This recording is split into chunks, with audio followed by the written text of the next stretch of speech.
of the Renegade Winters. Hi! So now, if you're watching us live and you're just jumping on, so one of the things we were talking about is just how different things are because of COVID-19, and that it's giving you a chance to do some of the things that you were planning to do anyway, right? So where do you want to start? What are some of those things?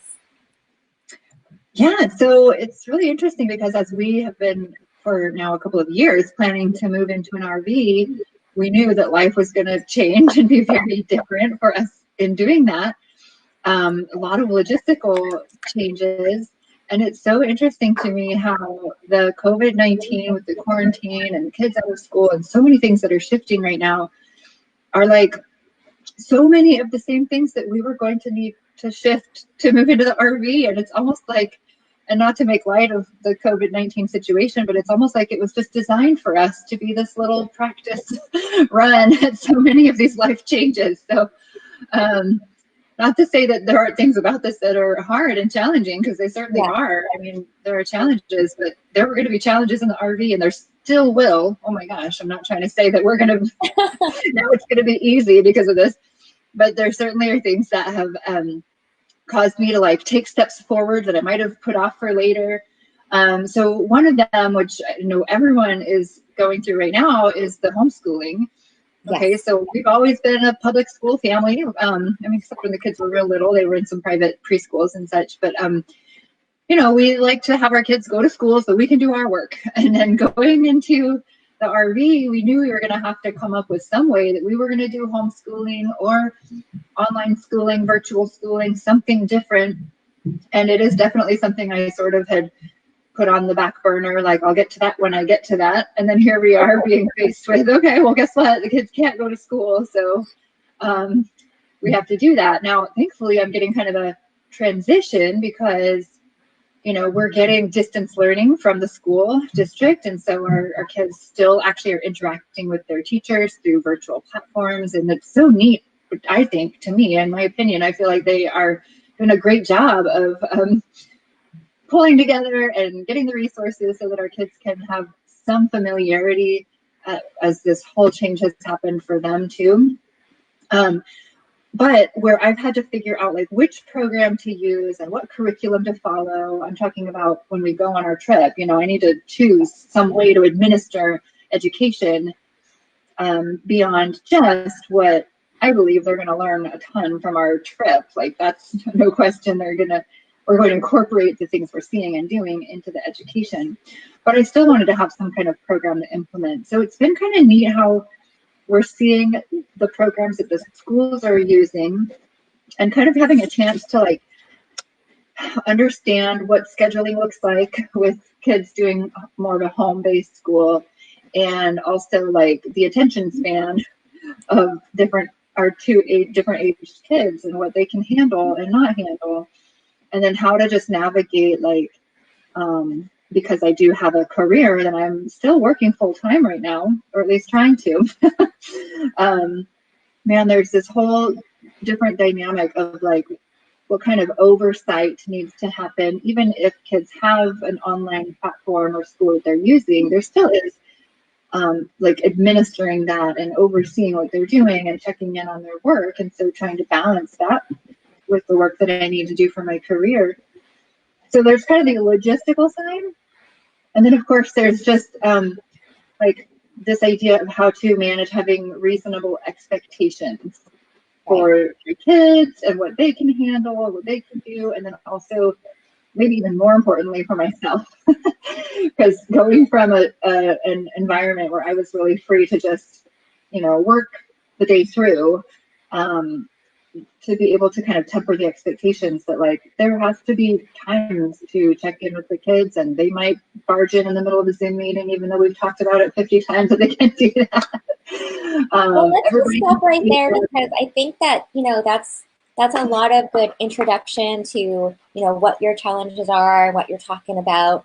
And if you're watching this live, could you let us also know if you have questions for Kristen, and type them into the comments. If you click through to Sacred Fire Creative, I'll be able to bring those up on the screen.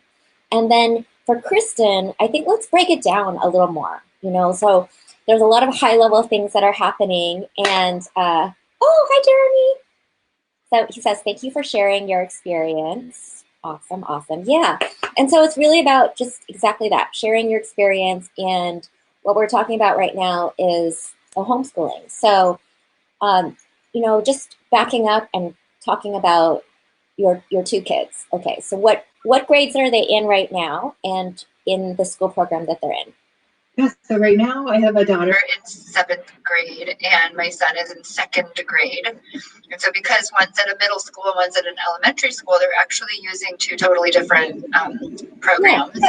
So you get to see two totally different systems, and their school systems are probably not doing things the same way, right? Right. Yeah. And the middle school had already been using this program called Canvas. A lot of people might be familiar with it, but they would kind of have their assignments on there. So it's the way they administered their homework anyway. And so my daughter was already real familiar with that, and she just happens to be a pretty self-motivated, self-led student. So she's been able to just log in there and get her stuff done. She's taking care of it. I hardly even know what's happening with her. So I just know she's doing it and doing a good job. And then for my son, who's in 2nd grade, this is completely new because obviously they would go to the classroom and had very little in the way of homework anyway. And they're using an app called Seesaw, which I hadn't heard of before, but it's really neat. The teacher can post videos and assignments, and it's very interactive. And my son actually I think he likes how he goes on. It's very independent. He watches the video, and then he knows what he's supposed to do, and he gets to respond by either, depending on what it is, he might be writing with his finger on the tablet or typing things in or recording a video of himself. And he loves how you can change the color of the text in the pen, and it's very a lot of creative stuff going on, which is sort of his realm on a tablet like that. So, but what I'm realizing is that platform, I could use that as a parent. I could be the teacher and use that same kind of thing, because it's sort of, the seesaw concept, it's back and forth. I send you something and then you respond to it, and so that's what makes it really independent. But so that's something I was thinking I could use that Seesaw app as the parent to be doing homeschool, beyond the coronavirus, when we're out on the road, where he knows how to log in and just, these are my assignments for today.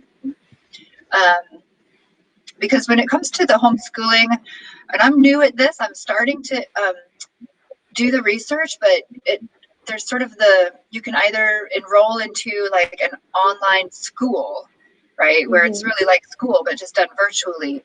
I think for our purposes on the road, that's going to be too rigid, because there's a lot of you have to be logged in while the teacher is presenting, or even if you can't be there live, maybe you have to watch that recording.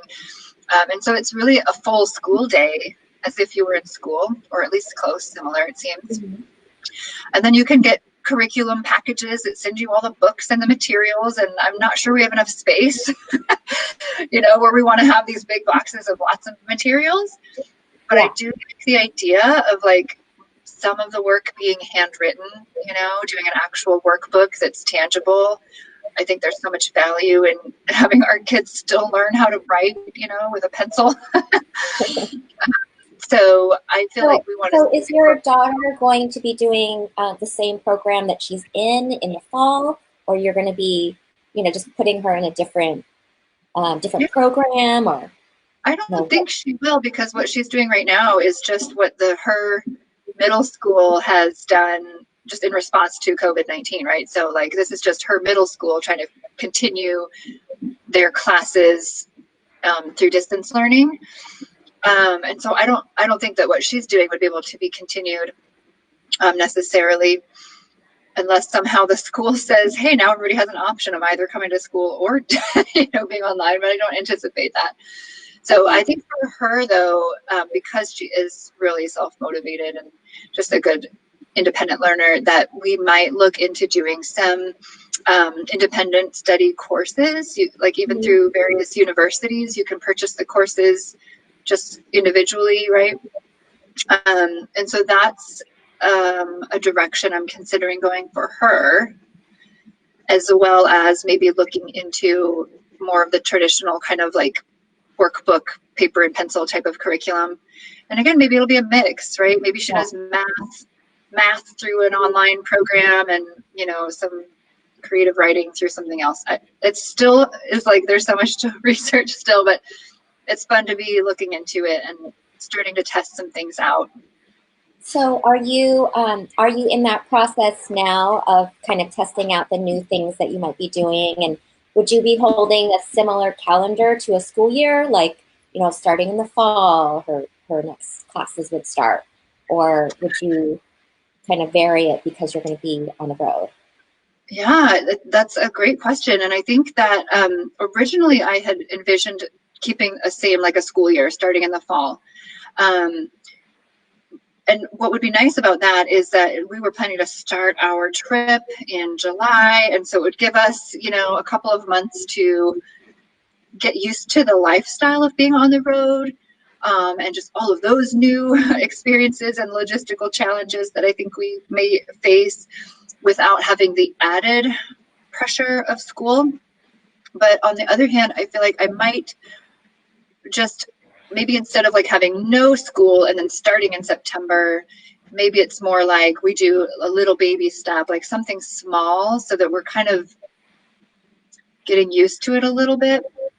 So that also is kind of still maybe needs to be tested out a bit. But I think maybe it would be a good idea to maybe just have like an element that we're working on even as we get started, but maybe not right the first week, Yeah. So are you, you're probably busy with helping them with the schoolwork now, so in their current systems.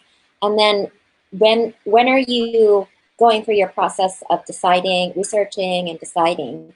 Does that come later, or I know you've sort of started it, but yeah. So one thing I have done, I joined some Facebook groups that are like full-time RV families, and gosh, I think one of them is specific, like road schooling. I think one of the groups is all about road schooling, so full-time travelers and how they are educating their kids. And so I'm starting to pop into those groups to see what's being discussed. And then the step I haven't taken yet is to really get involved and maybe post my own questions and, be interacting there so I can really learn from the people who've already done this. Yeah.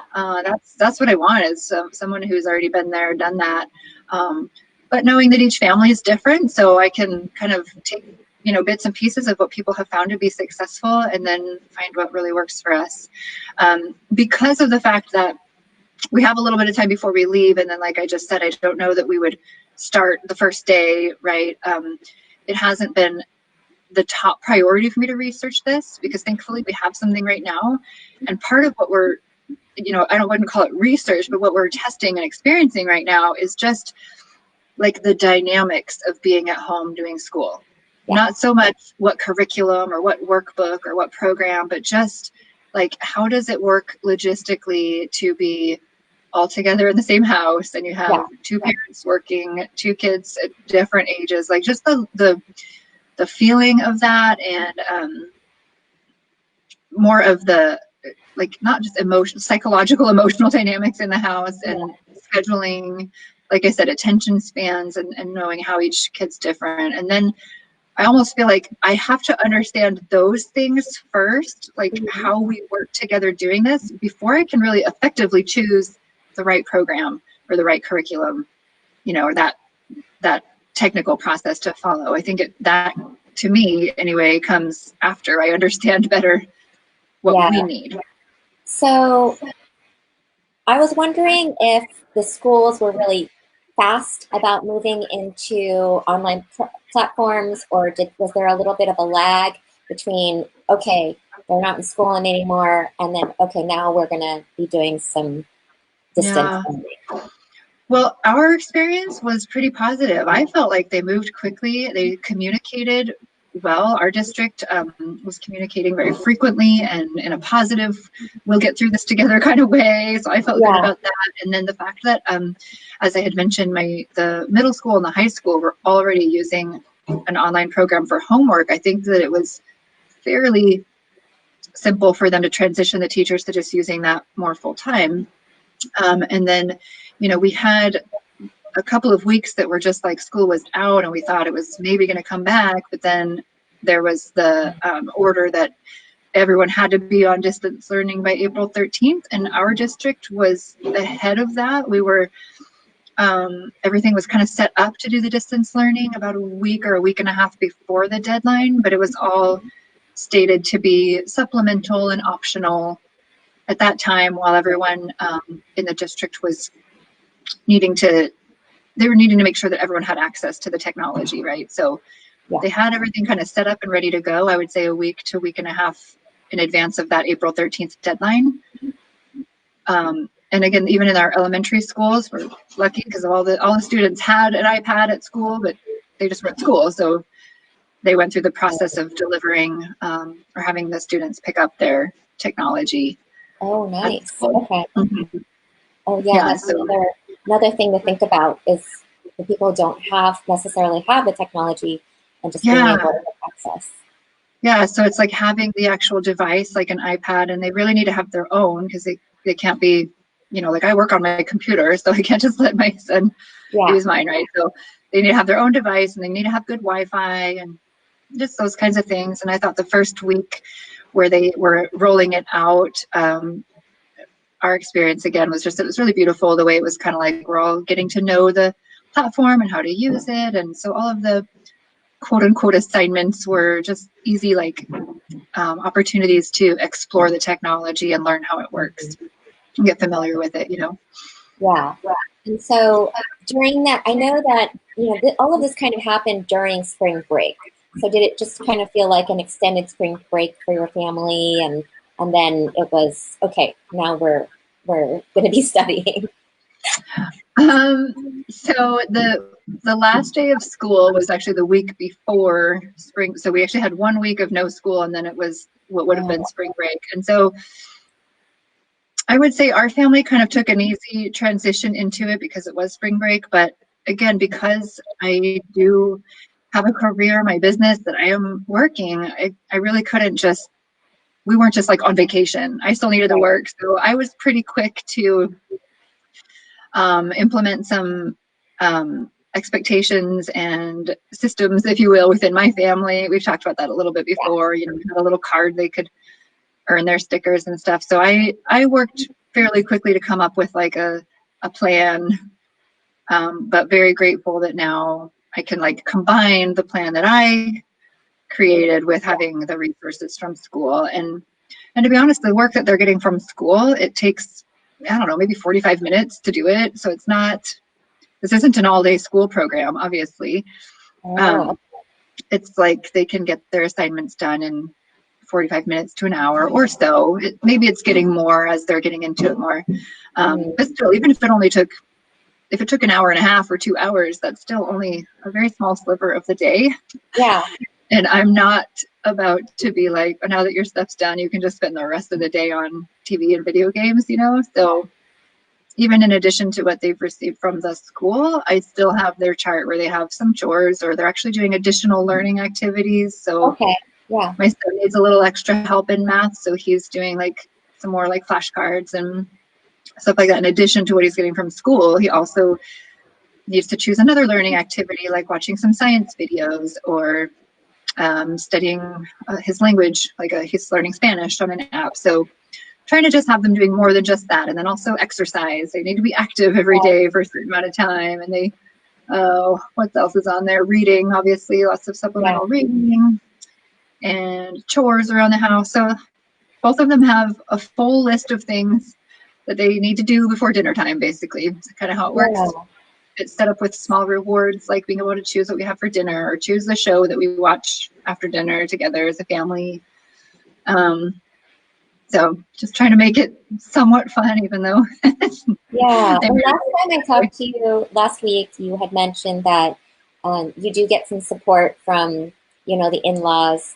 And so when you're on the road and you don't have that, with you, have you thought about how do you continue doing what you're doing full time?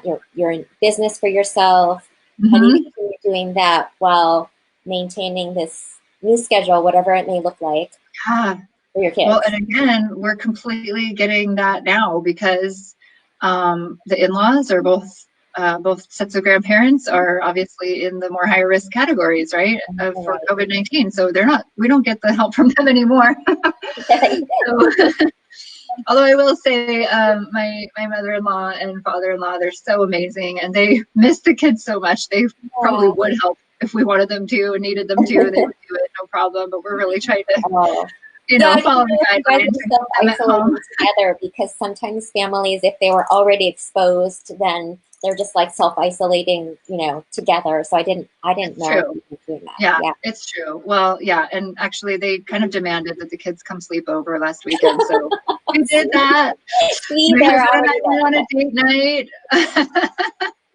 which our date night consisted of getting takeout sushi in the park and there you go. watching a movie at home, So, but hey, it was still fun. So we're extremely grateful for them. And like I said, I think they would help more. And you're right. I tend to follow your same opinion that most likely they're already like part of our family as far as, the whole quarantine thing would go. But like I said, kind of my topic for today really is like that this is giving us a chance to test out these things. And so that's one of the reasons why I haven't been like, oh yes, we still need your help, because it's like, well, I need to figure out how to do this anyway. So here's an opportunity in a really the impact if I mess something up, so to speak, in trying to figure this out isn't that big of a deal because here we are in the house. So I think this is helping us, this time is helping us to be prepared for not having the in-laws, because we're not taking advantage of that right now. And the other thing that's been like huge for me is the steps that I knew I would need to take to prepare my business to be mobile and virtual, that now I am kind of... Right. I remember we were talking about getting everything digitized before. Remember that? Right. And you were talking about turning your files into digital files, and that was way back. Exactly. And now you probably don't need an office, right? Mm-hmm. So yeah, well, and it's such a coincidence because in advance of our RV trip, I'd already given my notice to my lease at my office that I would be out by March 31st. I gave him the notice back in January, long before Corona.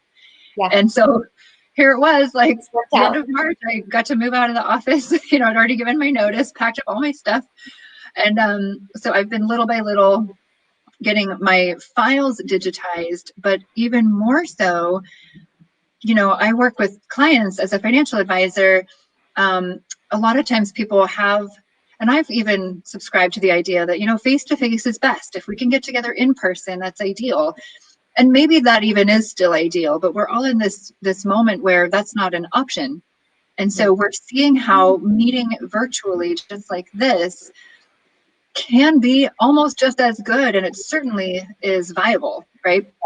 And so not only is it like my clients and even prospective clients are sort of being exposed to the idea that like, I don't have to be right there in the room with you for us to still have a very meaningful discussion and to really take the steps we need to take together.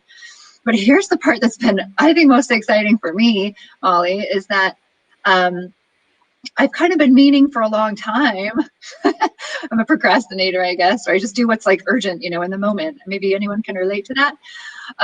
But I have been wanting to put together like presentation materials that I can use online like this, because I knew that going on the road, if I were meeting with clients virtually, I would not very easily be able to do what I was used to, which was like writing out on paper, writing out on paper, bringing printed materials to show you, right? So I needed to be able to prepare things that I could put up on the screen. And the beauty of that is not having to reinvent the wheel every time, right? We just have things that are already ready. And so I've already had these opportunities to be meeting with clients and put together kind of some slide deck presentations that not only were awesome, the clients were like, they loved it, and it conveyed the message so clearly, and it was attractive and colorful and all this. Wow.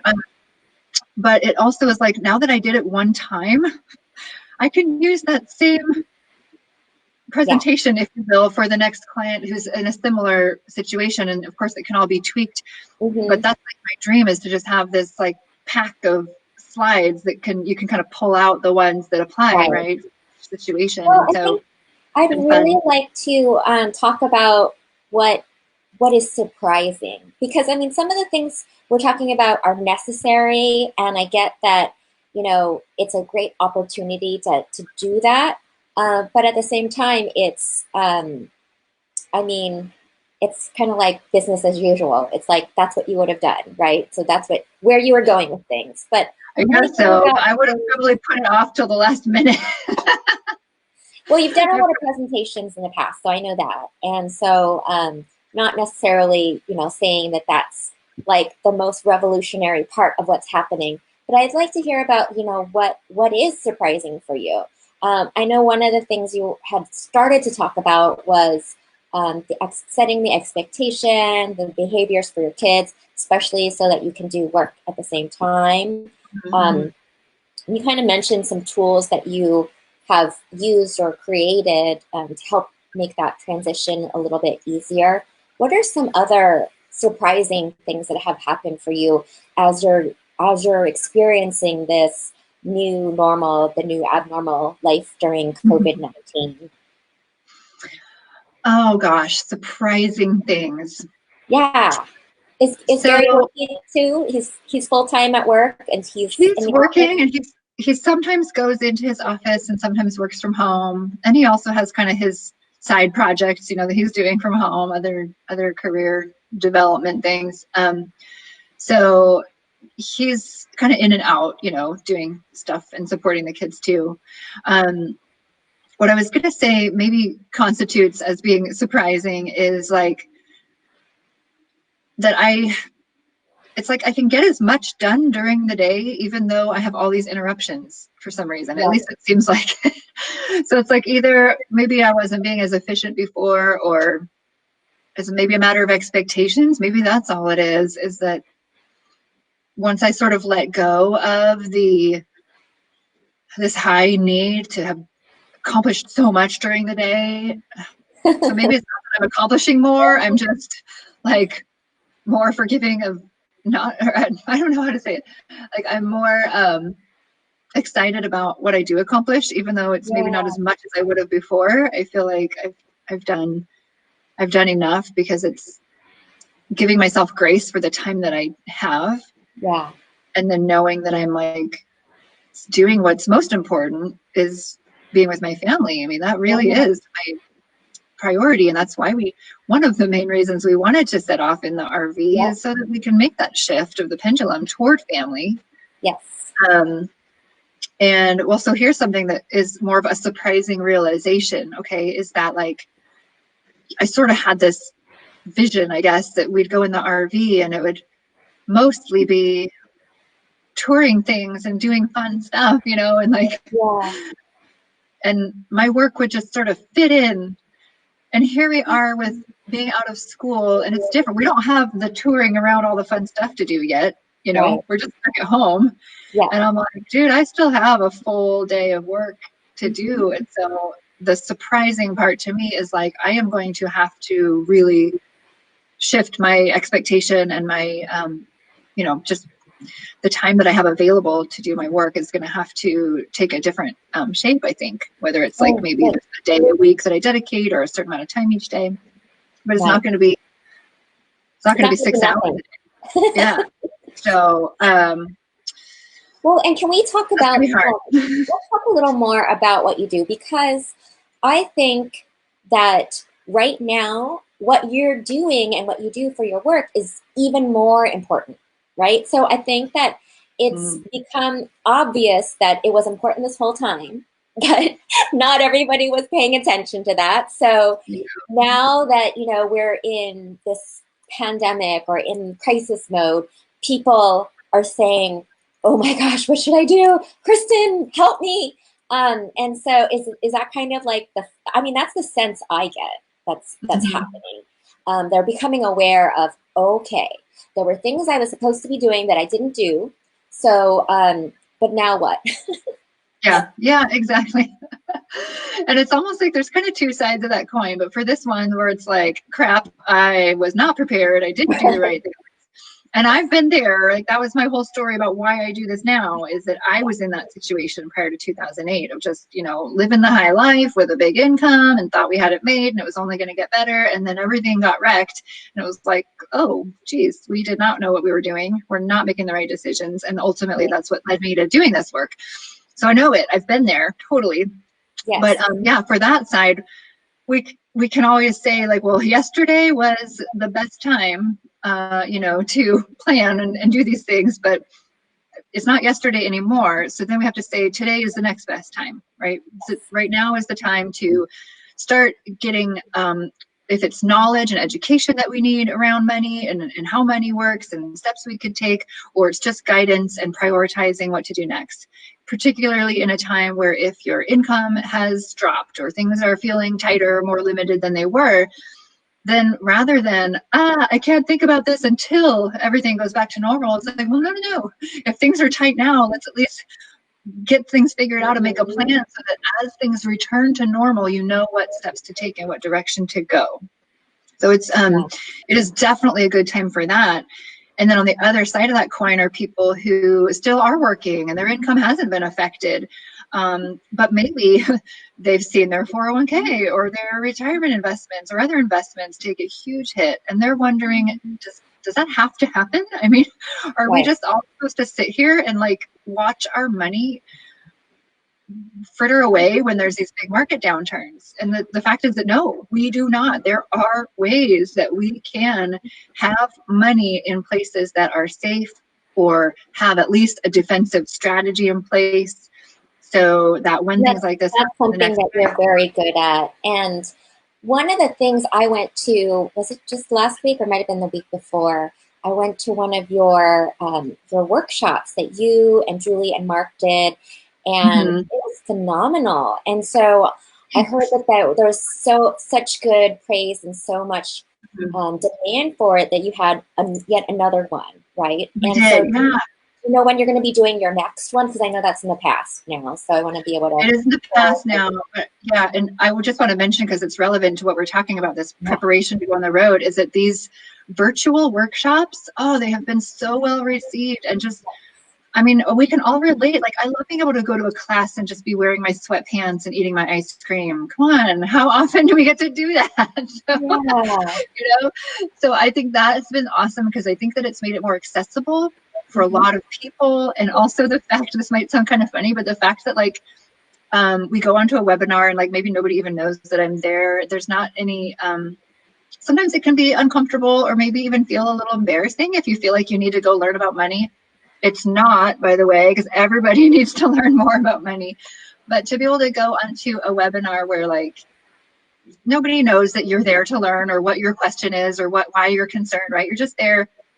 We do our webinars where it's not, you're not seeing everybody's faces on the screen. It's only the speakers. So you get to come in incognito, if you will, learn what you need to learn, privately. So anyway, I love that about our workshops. The next one we are planning to do at the beginning of May. And the reason why we pushed it out a little further is actually because we are anticipating getting some new materials at the end of April. So exciting. Our firm is actually releasing and launching a whole new platform for our website and our educational materials. It's centered around our new book, The How Money Works, Stop Being a Sucker book. But we've been sort of putting together our own workshop because we just could not wait to get out there and share this information with people. Didn't want to be behind the curve here. But yeah, we have new stuff coming. And so we're waiting to see what that looks like and if we can incorporate it into our workshops. That's awesome. And I want to kind of talk about the book a little bit, because the book is awesome.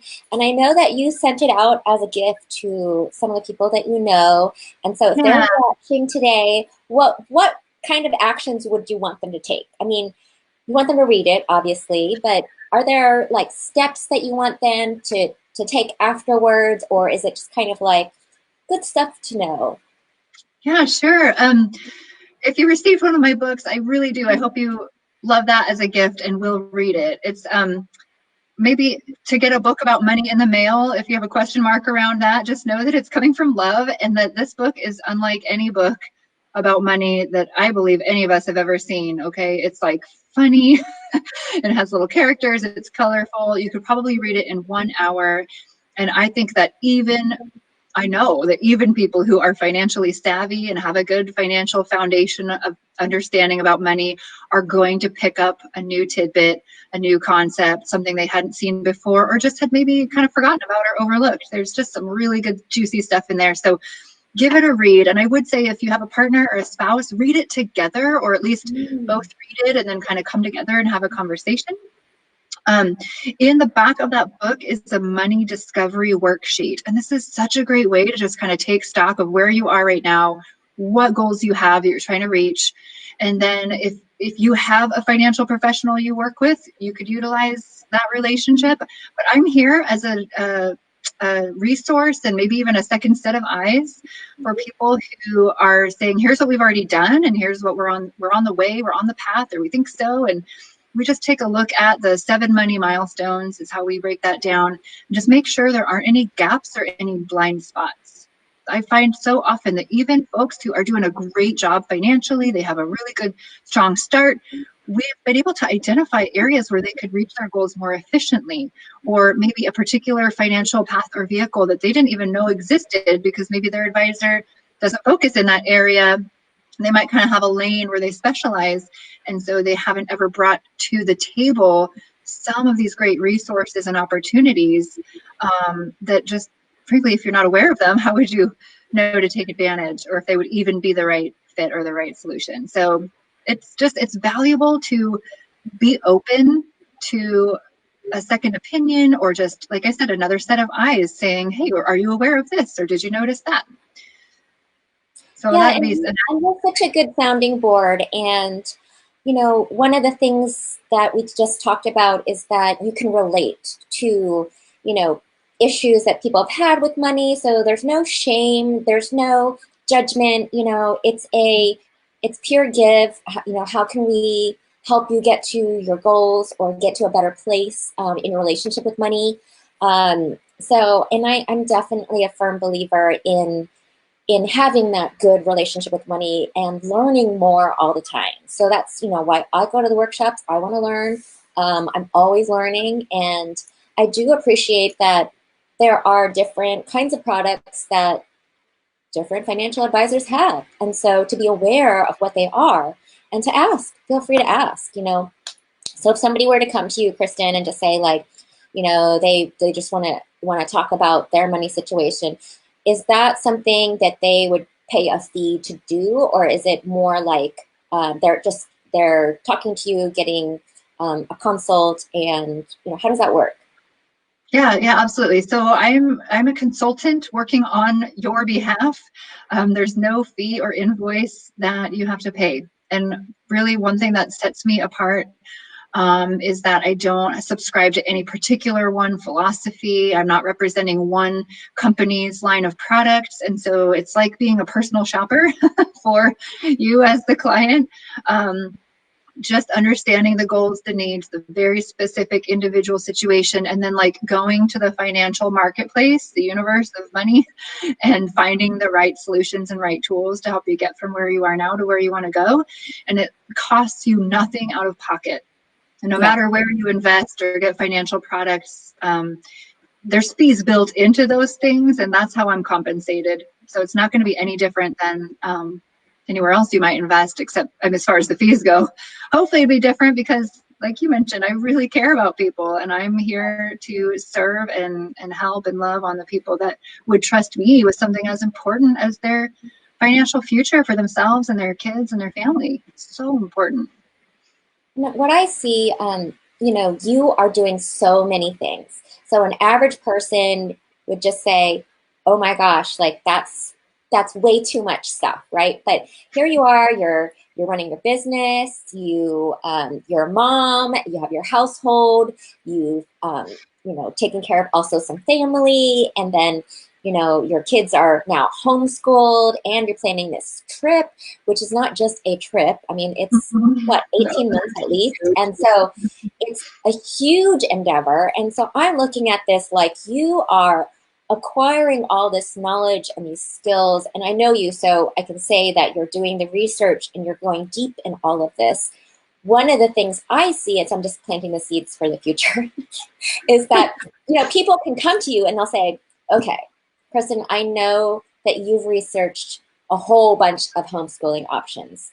I need your help deciding for my son or daughter who has these kind of behaviors or needs, or this is how they like to learning styles. And so matching all of those up, I think is kind of like mind-boggling, right? There's just too many choices, right? Too many choices. So Right. there's that. And then people coming to you with, okay, I do want to travel. I want to go on these road trips and I don't know where to start. Or I want to do what you're doing. And, where were your favorite places? So this might be after you already go, or it might be now while you've already planned the whole thing out. I mean, I've seen the spreadsheet, right? So, so they're coming to you for travel, for RV shopping. I cannot wait to talk to you about that. So that's got to be like either next time or the one after that. We're going to have to talk about how do you do that RV or trailer or whatever, camper shopping. I mean, there's so many different choices. And so that's what I see is, so you're becoming, to me, this expert in all of these different things. And, you may not want to say expert, but it's your experiences, shape all of this so that people can say to you, okay, and, maybe their whole industry has gone away. Maybe their job has gone away, unfortunately, right? And so they're struggling, but here you are in this industry that is actually thriving right now. Is that something, that people come to you and talk to you about, or is that even on their radar? I mean, or are they just filling out the unemployment, paperwork and saying, we don't know what to do? Yeah, and it's such a common experience right now of being like just surprised all of a sudden, right, by having no job, something you thought that was super secure that we were going to plan to do. And I will say that I don't know that it's on everybody's radar to consider like maybe an alternate source of income, or maybe a new career path that could continue beyond this coronavirus situation and become a supplemental income. Or, just having diversified income streams is so critical. And I think if you didn't know that before, you might know it now, because if you only had one paycheck coming in and it's gone, you really are in a crappy place, right? Can I say that? But so people who have multiple streams of income, it's more of just kind of annoying, but it's not devastating. Okay, so I did have a phone call with a gal just the other day, someone who had been on one of our workshops, I believe, and we were chatting and she mentioned that she happens to still be employed. She's in a lucky situation where she is still getting paid, but doesn't have to go to work.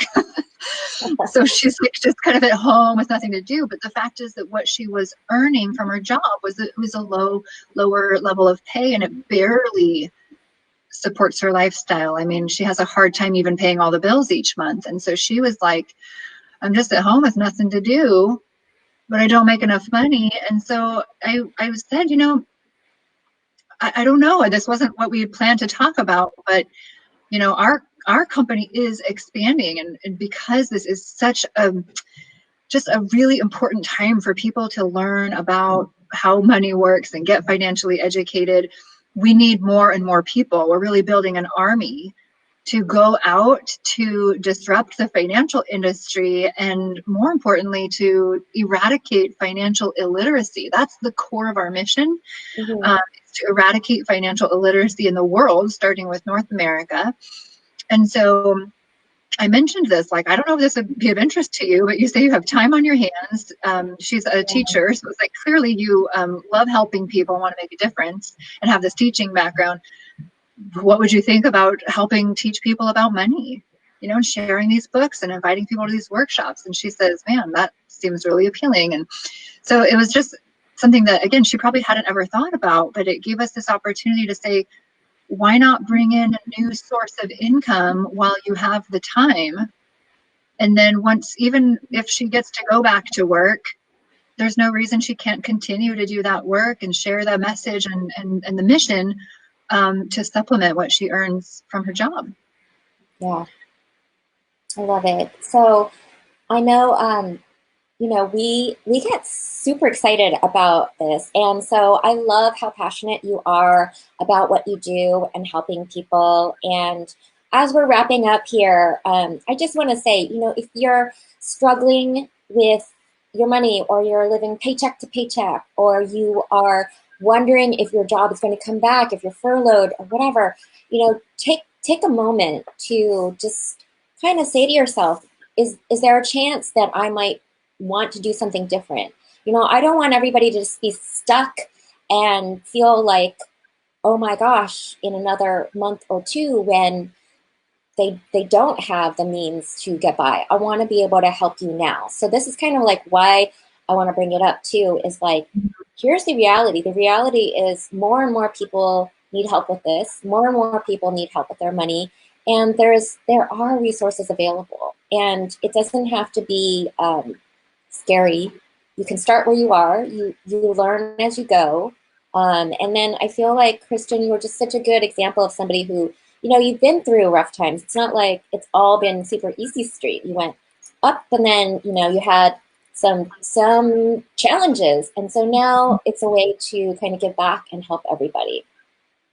Anything else you want to say? I know I've given you a lot of chances to connect with everybody. And so if anybody's watching this, if you want to connect with Kristen, please do so. Feel free to comment and we can get the message to her. But anything else you want to kind of just say before we wrap up and say goodbye to everybody today?